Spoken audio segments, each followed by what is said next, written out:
नाज़रीन अवामी न्यूज़ में खबरन जो सिलसिलो जारी है। इन वक्त असीं तव्हांखे खिपरो खां ख़बर ॾींदा हलूं त खिपरो जे इस्लामिया स्कूल में तहलीम जी सहूलतूं न आहिनि। शागिर्द शदीद गर्मी में इल्मु पिराए रहिया आहिनि। इन हवाले खां वधीक तफ़सील ॿुधाए रहियो आहे खिपरे में अवामी न्यूज़ जो रिपोर्टर हरेश KBC पंहिंजी इन रिपोर्ट में।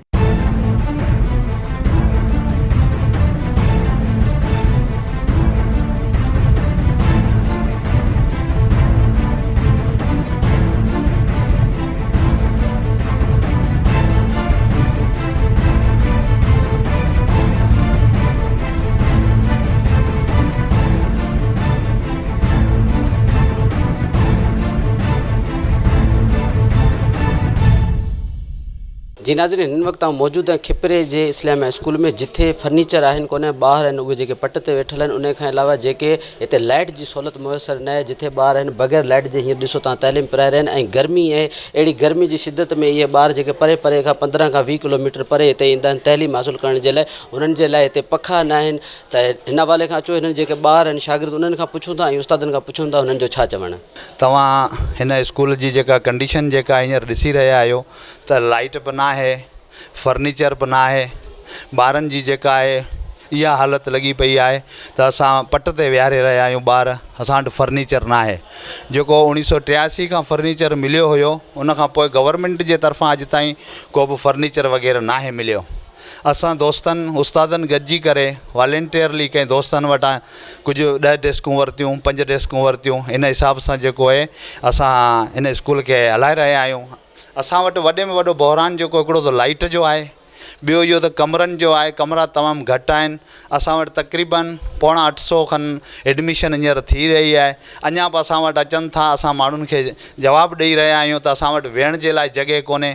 पोइ बि ॿार उहे माण्हू जेके आहिनि, असां ते त गवर्नमेंट जेको आहे ऐलान कयो आहे त बाबा ॿार दाख़िल कयो, तव्हां कयो कोन था। असां छा कयूं? तव्हां पाण ई हालत ॾिसो पिया त डेली 1 या 2 ॿाराड़ी खां ॿार अचनि था रक्षन में चढ़ी करे हिते, त असेंबलीअ में या हिन हालत में 2 या 3 जेके आहिनि उहे बेहोश थियनि था। असां उनखे कंहिं डॉक्टर वटि वरी खणी रसूं था। हालात इहे लॻा पिया आहिनि, अलाह न करे कंहिंखे कुझु थी वञे हलियो त पोइ वरी उस्ताद फाथा।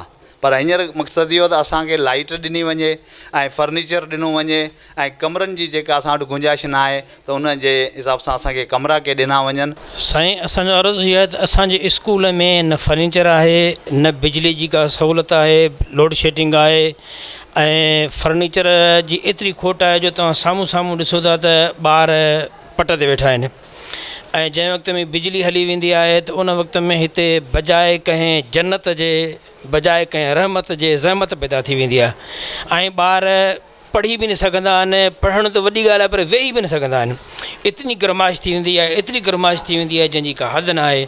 असां वस वारनि खे अपील था करियूं, असां वस वारनि खे अर्ज़ु था करियूं त ख़ुदारा हिन स्कूल इस्लामिया जे मथां रहम करे असांखे के डेस्कूं ॾिनियूं वञनि, असांखे सोलर सिस्टम ॾिनो वञे त हीअ मासूम बच्चा पढ़ी सघनि ऐं तइलीम हासिलु करे सघनि ऐं पंहिंजा पूरा पीरियड हली सघनि। तमामु घटि आहे, असांखे फर्नीचर ॾिनो वञे, बिजली तमामु खोट आहे, असांखे वॾो मैदान ॾिनो वञे त जंहिं असीं रांदि रही सघूं, पाकिस्तान जो नालो रोशन करे। असांखे महिरबानी करे असांखे फर्नीचर ॾिनो वञे, बिजली 24 कलाक हुजे या सोलर ॾिनो वञे, महिरबानी करे। असांखे किताब ॾिनो वञनि तो असां पढ़ी सघूं। ॿियो वेहण जे लाइ कुर्सियूं बि घटि आहिनि। ॿियो पखनि में हवा आहे कोन। असीं गर्मी था माण्हू रोज़ानी 2 छोकिरा बेहोश थी था वञनि। 1 ॿाराड़ी जा माण्हू रोटी मानी नाश्तो करी कोन था अचनि। हुनजे करे रोज़ानी 2 हमला गस्त थी था वञनि। ॿियो असांखे सोलर प्लेट ऐं ग्राउंड ॾिजो त असां रांदि रहूं। ॿियो पाकिस्तान जो नालो रोशन कयूं। पाकिस्तान ज़िंदाबाद। असां वटि लाइट कोन्हे आहे, पाणी कोन्हे आहे, वॉशरूम कोन्हे आहे, विहण लाइ जाइ कोन्हे आहे। असां जेके ॿार हेठि वेठा आहिनि, असां थर खां पढ़ण जे लाइ आया आहियूं। असांखे लाइट ॾियो, पाणी, वॉशरूम, पंखा, फर्नीचर। साईं, असां वटि फर्नीचर कोन आहे, ॿार हेठा वेठा आहिनि। ॿियो असांजी लेट कोन आहे, असांखे लाइट ॾियो। असां वटि स्कूल घटि आहे, स्कूल असांखे माना वधाई करे ॾियो। ॿार जेके आहिनि हेठि वेठा आहिनि, अधु मथे वेठा आहिनि। असांखे गवर्नमेंट जी तरफ़ां 2 बेंचूं ऐं लाइट वग़ैरह ॾियनि। जी नाज़रीन, तव्हां हिननि ॿारनि जूं ॻाल्हियूं ॿुधियूं त हिन वटि न फर्नीचर आहे, न हिन वटि पखा आहिनि, न हिन वटि वेहण जे लाइ को हिते फर्नीचर आहे। असीं हिते जी ॿार चवनि था त असां गवर्नमेंट खे इहा अपील करियूं था त असांखे फर्नीचर ॾिनो वञे जीअं असीं पढ़ी पाकिस्तान जो नालो रोशन करे सघूं। कैमरामैन गुलाम शबीर सां गॾु हरेश KBC अवामी न्यूज़ खिपरो। वधीक ख़बरनि ऐं तफ़सील लाइ विज़िट कयो अवामी news Facebook page, YouTube page ऐं अवामी न्यूज़ वेबसाइट।